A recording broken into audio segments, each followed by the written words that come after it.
Yeah, happiness over everything. That's how you win. Like, legit, you want to win at life, happiness over everything. Absolutely. Like, don't try, like, make that some big fucking philosophy. Just keep it real simple. Happiness over everything. Yeah. Yeah. I mean, I'm blessed at the moment that I live in a household with 5 other people, and we live in this beautiful mansion, if you will, with, overlooks the water.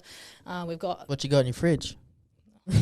all the good stuff. Yeah, mansion's got a good fridge. It's one of those. That's fridges the most where important bit for me. I just want to know what's in the pantry. Yeah. No, it's one of those fridges where like you can fill your water and everything. Okay. Ice.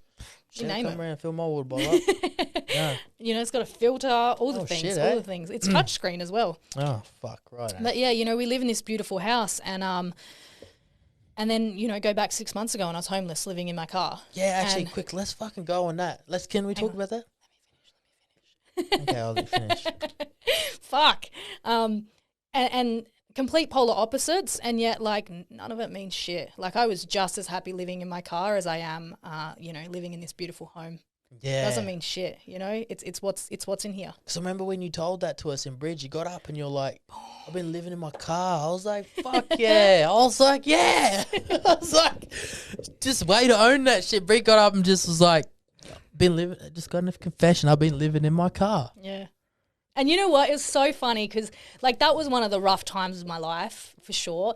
It was a rough time, but it was the most fucking beautiful time of my life as well. Like, I saw the country, I got to do all these things that no one else has access to doing because I just didn't give a fuck. Yeah. I was like, fuck it, I'm going to make it work. Living.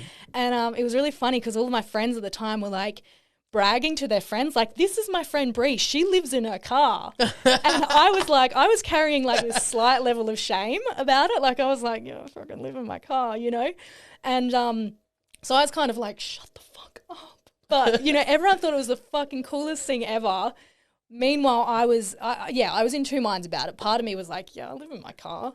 I get to see Australia. But then, there was a big shame around it. And, now I look back, I'm like, fuck, they were some cool times. Yeah. Like, hard, really hard. There was a lot of days where I was like, fuck, like, this is rough. But, yeah, wouldn't change it for the world.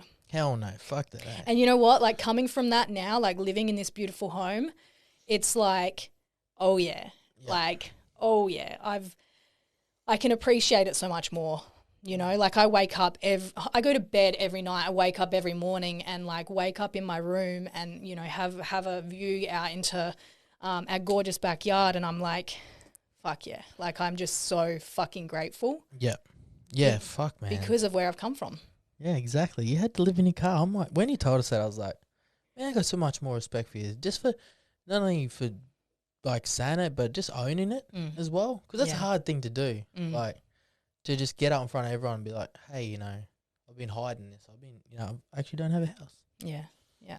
I was like, man, that takes courage, hey? Yeah. That takes courage. So that was fucking scary, admitting that. Especially because, that was a Bridge graduation. I was judging you. I was like, fucking hell.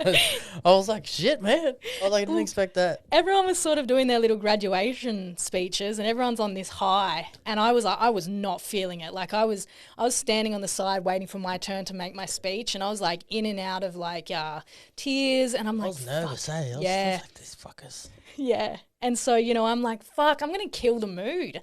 And I was like, all right, Bree, like, no, like, shake it off, like, get on their level. And I was like, no, I can't fucking pretend that I'm in a good place when I've got this thing, like, sitting in my throat that I haven't spoken up about. And so I was like, you know what, I'm just going to fucking own it. And if it brings the mood down, well, then soz, not soz. Yeah. And, that was actually, like, a big thing. Like, I came off the stage and people were, like, coming up and like, whoa, like you said to me that it completely changed your perception, and that was huge. That was huge for me. Good for getting up there and saying that as well. What's something that really fucks you off? Oh shit. Something that pisses you off. Oh. Be brutally honest. What does piss me off? I think shitty communication skills. Oh, welcome to every woman's life. Oh man. Man, like, and you know what? Is that triggered by men mainly? No. Oh, yeah, that's a yes.